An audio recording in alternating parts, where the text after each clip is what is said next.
Well, now we have section 4, and section 4 is mostly like 90% it's one word only. और अगर कोई पुराना test निकाल के चला दिया है तो फिर नो मोर देन 2 वर्ड्स भी हो सकते हैं, नो मोर देन 3 वर्ड्स भी हो सकता है, लेकिन आमतौर पे जो टेस्ट इन्होंने 2010 के बाद बनाए हैं उसमें सेक्शन 4 में 1 वर्ड ओनली ही आएगा, ठीक है। ऑलराइट, सो 1 वर्ड ओनली है। अब यहाँ पे क्या है, ये होगा एक लेक्चर। अक्सर स्टूडेंट्स कंप्लेंट जो करते हैं वो ये करते हैं कि जी पार्ट 4 में ऑडियो इन्होंने बढ़ाई होती है, उसकी स्पीड नहीं बढ़ाते। स्पीड पता है ना क्या होता है, मतलब 1.25 कर दें या 1.5 कर दें, ऐसा नहीं करते। होता क्या है, ऑडियो होती है फ्लुएंट, और पार्ट 4 में आपका डायलॉग नहीं होता, पार्ट 4 में आपका होता है लेक्चर। लेक्चर में एक बंदा बोल रहा होता है, उसने बोलते जाना है बोलते जाना है बोलते जाना है, तो वो अक्सर स्टूडेंट्स को लगता है कि उन्होंने स्पीड बढ़ाई हुई है। उसको मैं फास्ट नहीं बोलूंगा, उसको मैं बोलूंगा फ्लुएंट, कि फ्लुएंटली वो बात कर रहे हैं। लेकिन इसका ये मतलब हरगिज नहीं है कि आपको टाइम ही नहीं मिल रहा आंसर्स लिखने का। 2 आंसर्स के दरमियान ऑडियो गैप होता है, एक आंसर पहले आएगा, फिर उसके बाद ऑडियो चलेगी थोड़ी सी और कुछ पॉइंट्स और वो डिस्कस करेंगे, फिर अगला आंसर आएगा। ऐसा कभी नहीं होगा कि आप अभी एक आंसर ही लिख रहे हैं और जल्दी जल्दी से अगला आ गया, फिर तीसरा आ गया, फिर चौथा आ गया। आपका कोई स्पीड राइटिंग का कॉम्पिटिशन नहीं है आइल्ट्स एग्जाम। सो मेरीन कहते हैं जी सी को, ओशन को। रीन्यूएबल कहेंगे जिसको रीन्यू किया जा सके, और एनर्जी जैसा कि electricity and all that.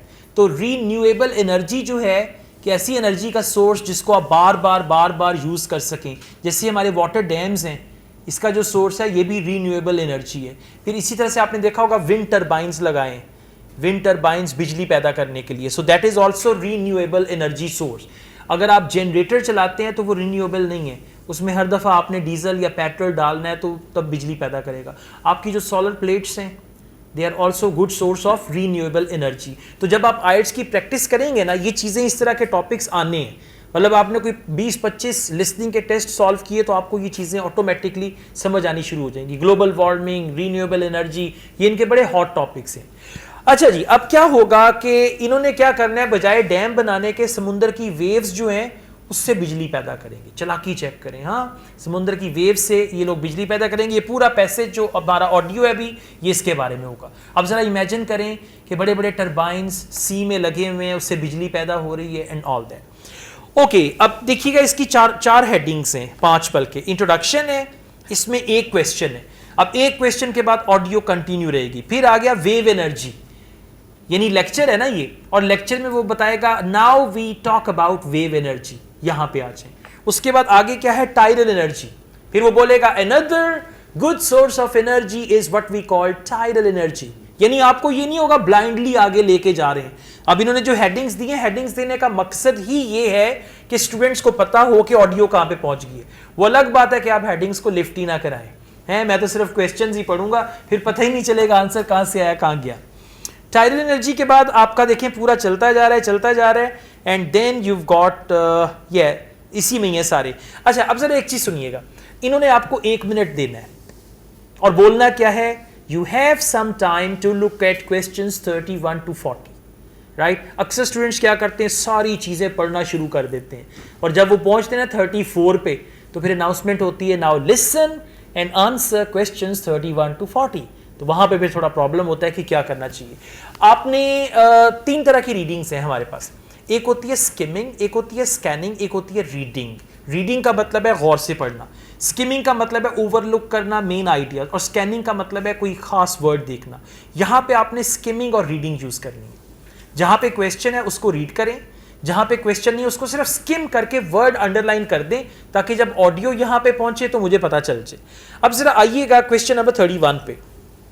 Introduction, more energy required because of growth in population and dash. Answer आपका आएगा पॉपुलेशन के साथ, ग्रोथ के, पॉपुलेशन में ग्रोथ हुई है और एक और चीज में ग्रोथ हुई है जिसकी वजह से मोर एनर्जी चाहिए। अब जरा मुझे बताइएगा, क्वेश्चन नंबर 31 तक पढ़ने के बाद ये जो आगे के पॉइंट्स दिए पढ़ने की जरूरत है नहीं है, इसको ओवरलुक करेंगे। अगर आपने इनको भी, यहां पे क्वेश्चन ही नहीं है, ठीक है। अगला क्वेश्चन है 32, और 32 के बाद भी फिर 2-3 पॉइंट्स हैं जिनको आपने ओवरलुक करना है, ठीक है। तो जहां जहां पे क्वेश्चन है उस इंफॉर्मेशन को आपने पढ़ना है, बाकी को पढ़ने की जरूरत नहीं है। और फिर जो आपका ब्लैंक है ना, आम तौर पे अब जैसे ये क्वेश्चन है पॉपुलेशन एंड डैश, कोई आपके तकरीबन एक या दो क्वेश्चंस पार्ट 4 में एंड के साथ आएंगे कि एक चीज दी होगी और दूसरी, और एंड के लिए पता है क्या क्या वर्ड लगाते हैं, not only this but also का वर्ड आ गया, या फिर लगाएंगे एज वेल एज, या फिर लगाएंगे इन एडिशन, तो कोई भी ऐसा वर्ड, और आपका आंसर जो है या पॉपुलेशन से पहले बता देंगे, ठीक है, या पॉपुलेशन के बाद में बता देंगे, आएगा उसके साथ ही। और बात का पता है क्या होता है, पॉपुलेशन को थोड़ा सा एलैबोरेट करेगा, आपको लगेगा अच्छा आंसर क्यों नहीं आ रहा, समझ क्यों नहीं आ रहा, आप कोई भी वर्ड फ्रस्ट्रेशन में आके लिख लेंगे, फिर वो बोलेगा एंड और along with this there is another reason, और उसके बाद अगली रीजन आ जाएगी, ठीक है। और अगर आंसर गलत लिख लिया है उसको मिटाने की जरूरत नहीं है, जहां पे लिखा है वहीं पे ऊपर दोबारा लिख लें, नीचे लिख लें, बाद में उसको काट दें। सो क्वेश्चन नंबर 31, अब देखना क्या है, ग्रोथ के लिए वर्ड आ सकता है इंक्रीज, पॉपुलेशन के लिए पॉपुलेशन ही आएगा, उससे पहले या बाद में आंसर आएगा। Question number 31, Producing enough energy to meet our needs has become a serious problem. Demand is rising rapidly because of the world's increasing population and expanding industry. Burning fossil fuels.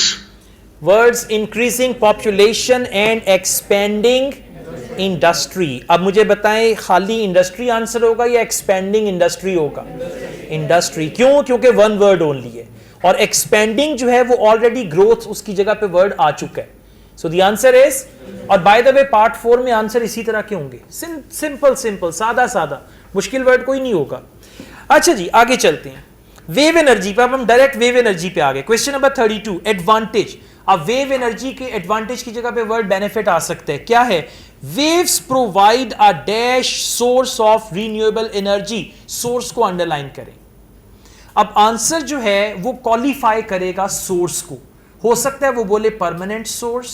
अच्छा अब जरा एक चीज और देखिएगा, इसमें part 4 में ना एक काम ये होता है, फर्स्ट करें आंसर है परमानेंट, ठीक है, अब वो बोलेंगे waves provide an other source which is actually permanent, waves provide another source which is, या फिर बोलेंगे सोर्स दैट इज, और उसके बाद आंसर आ जाए। अब आप लोग इंतजार करेंगे आंसर सोर्स से पहले आएगा, वो बोलेंगे source that is permanent, source which is permanent. बात समझ रहे हैं? नींद तो नहीं आ रही? मुंह पे ठंडे पानी के छींटे मारे, हाँ सही हो जाएगा।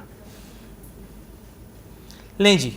For a number of years now, scientists have been working out how we can derive energy from renewable sources, such as the sun and wind, without causing pollution.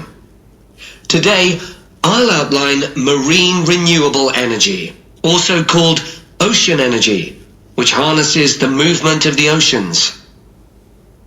Marine renewable energy can be divided into 3 main categories: wave energy, tidal energy, and ocean thermal energy conversion. And I'll say a few words about each one. First, wave energy. Numerous devices have been invented to harvest wave energy, with names such as Wave Dragon, the Penguin, and Mighty Whale. And research is going on to try and come up with a really efficient method. This form of energy has plenty of potential, as the source is constant, and there's no danger of waves coming to a standstill. As the source is, very good, ठीक हो गया, constant source, source is constant, source that is constant, source which is constant, बस ये करना है, ठीक है। और ये जो मैं आपको बता रहा हूं ना, ये टाइप्स हैं, इस टाइप का एक आध क्वेश्चन आना ही आना है, राइट? ये चलें जी आगे चलते हैं। अच्छा अब मुझे बताइए बाकी की जो अलाबला लिखी ये पढ़ेंगे? नहीं, क्वेश्चन 33 पे आ जाएं, 1 मिनट है सारे 10 क्वेश्चंस पढ़ने के लिए।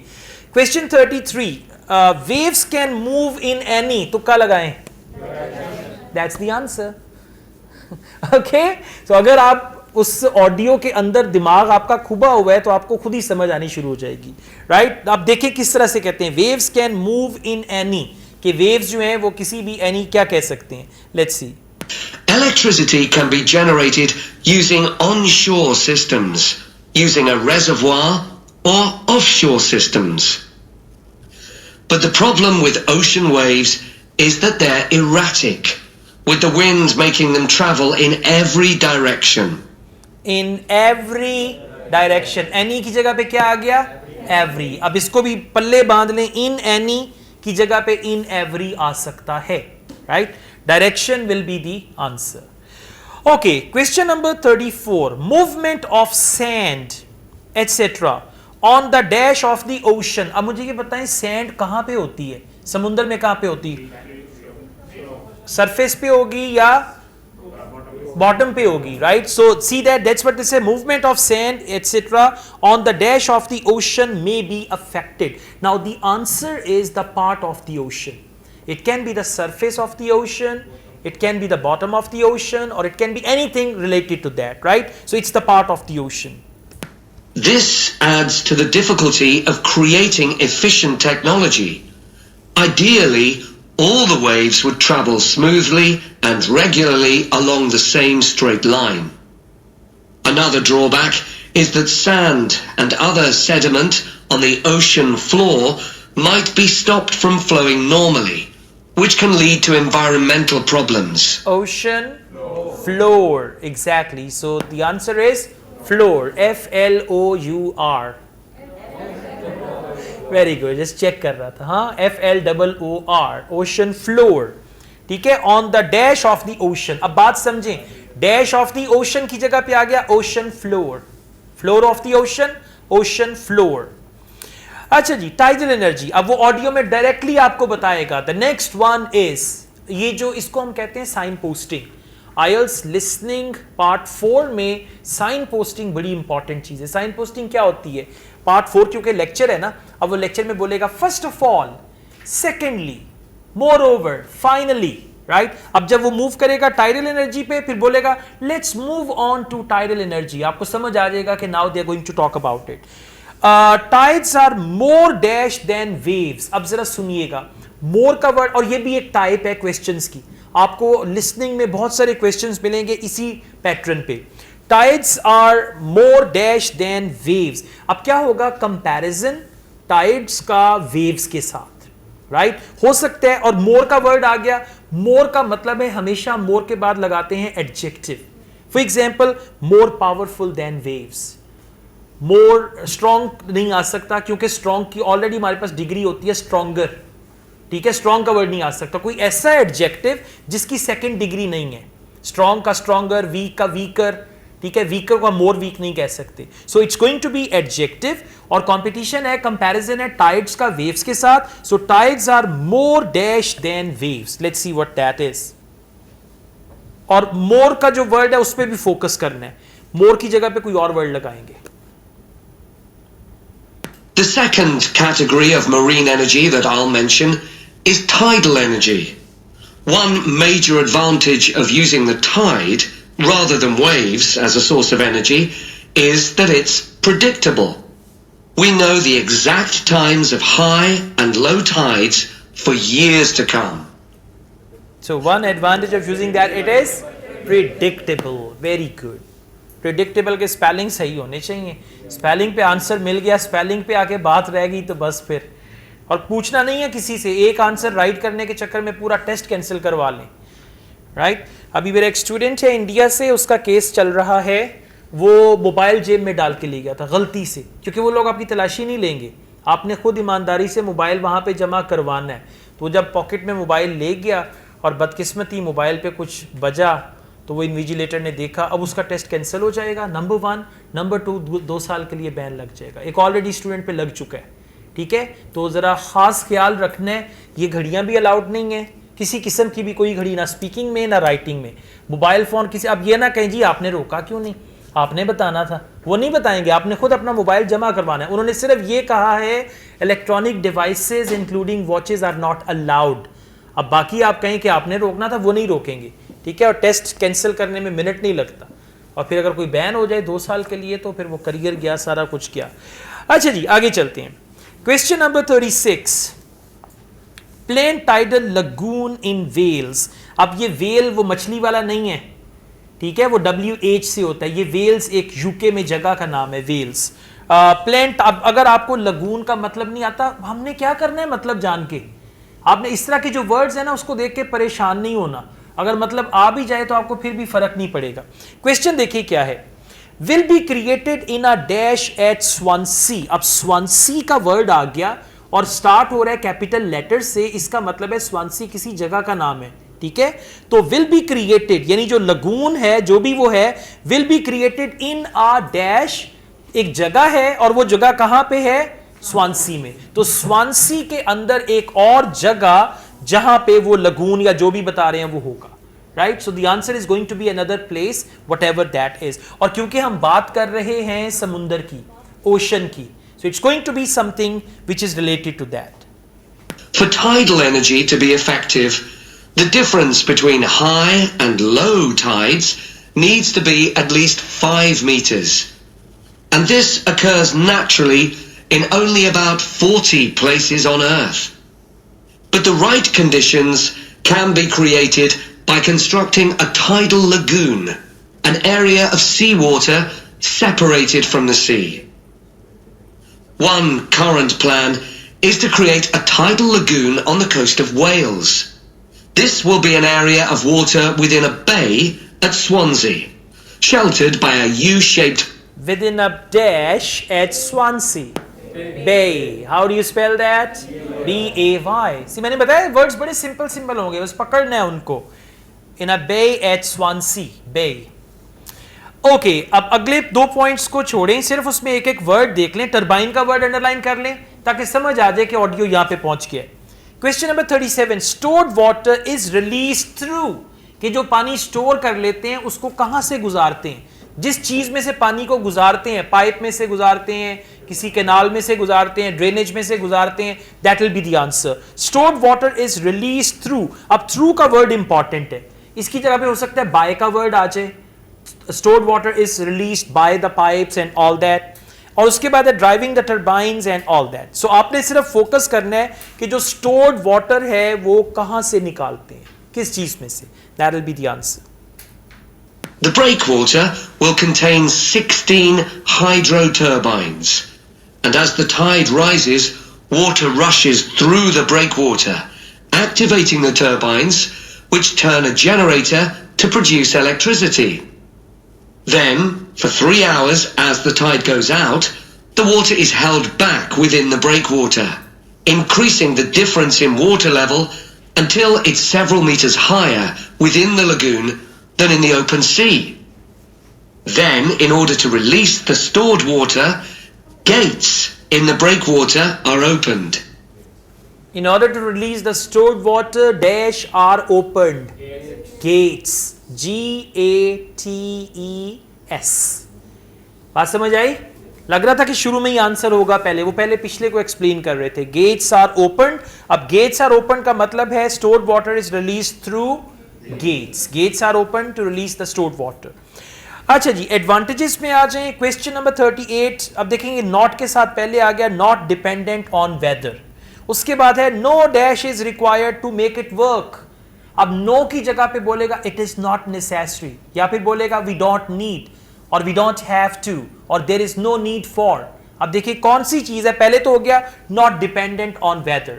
सो नॉट डिपेंडेंट ऑन वेदर का मतलब है it does not depend on the weather, right. Second क्या होगा, no dash is required.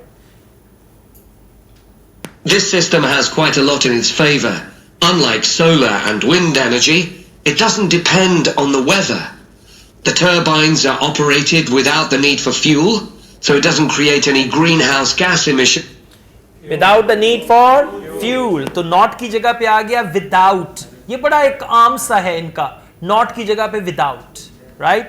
So fuel is the answer. अच्छा जी, question number 39, likely to create a number of, इसको भी अंडरलाइन करें। ये आपको नंबर ऑफ का वर्ड कई जगह पे मिलेगा। ये अब समझ आ रहा है ना, एग्जामिनर के पास ना ज्यादा ऑप्शंस नहीं है बाय द वे। ये नंबर और वाला आपको नंबर ऑफ वाला कई टेस्ट में मिलेगा, नंबर ऑफ लिखा होगा। अब इसको आपने समझना है। एक चीज ये कि जब भी नंबर ऑफ का वर्ड आए आंसर प्लूरल होगा, पहली बात। नंबर 2, ये नंबर ऑफ की जगह पे ऑडियो में वो वर्ड यूज कर सकता है थाउजेंड्स ऑफ, या नंबर ऑफ की जगह पे डिपेंड करता है कि जिस चीज की बात कर रहे हैं, या थाउजेंड्स ऑफ, मिलियंस ऑफ, या कोई भी और नंबर। तो जो भी वो नंबर के बाद बोलेगा वो आपका आंसर हो जाएगा। ठीक हो गया, चलिए स्टार्ट करते हैं। It's estimated that electricity generated in this way will be relatively cheap, and that manufacturing the components would create more than 2,000 jobs, a big boost to the local economy. ठीक हो गया. नंबर ऑफ की जगह पे क्या बोला? More than 2000 और फौरन आगे आंसर क्या हो जाएगा? Jobs, JOBS. ठीक है. अब ये चीजें जो है इनको सीखना है, प्रैक्टिस करना है, फिर बात बनेगी. Alright, question number 40. May harm fish and birds, right? For example, by affecting dash and building up silt. अब ये जो पूरा तरीका है ये नुकसान दे सकता है फिश को और बर्ड्स को. ठीक है. फॉर एग्जाम्पल कैसे? By affecting dash and building up silt. अब दो चीजें हैं.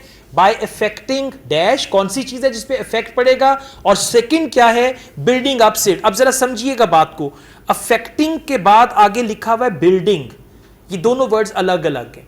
तो सबसे पहले आप लोगों ने फोकस करना है अफेक्टिंग के साथ क्या आ रहा है, वो आपका आंसर होगा. और अफेक्टिंग की जगह पे आ सकता है इंपैक्ट, इंपैक्टिंग, या फिर वर्ड आ सकता है इन्फ्लुएंसिंग. कोई भी ऐसा वर्ड किस चीज को इन्फ्लुएंस करेगा, या फिर बोलेंगे have an effect on something. तो जो भी चीज इफेक्टिंग के बाद आएगी वो आपका आंसर होगा, और बाकी बिल्डिंग अप सिल्ट जो है वो सेपरेट है. On the other hand, there are fears that lagoons might harm both fish and birds, for example by disturbing migration patterns and causing a build-up of silt, affecting local ecosystems. Affecting की जगह पे क्या word आया? Disturbing. ठीक है. By disturbing migration. तो disturbing and affecting IELTS की language में ये क्या हो गए? सिनोनिम्स. मैं दोबारा प्ले कर रहा हूं. On the other hand, there are fears that lagoons might harm both fish and birds, for example by disturbing migration patterns and causing a build-up of silt. Okay? Disturbing migration patterns. अब patterns क्यों नहीं लिखा आपने? One word only है. Exactly. अब अगर migration नहीं लिखा, खाली pattern लिखा तो आंसर गलत हो जाएगा. ठीक है.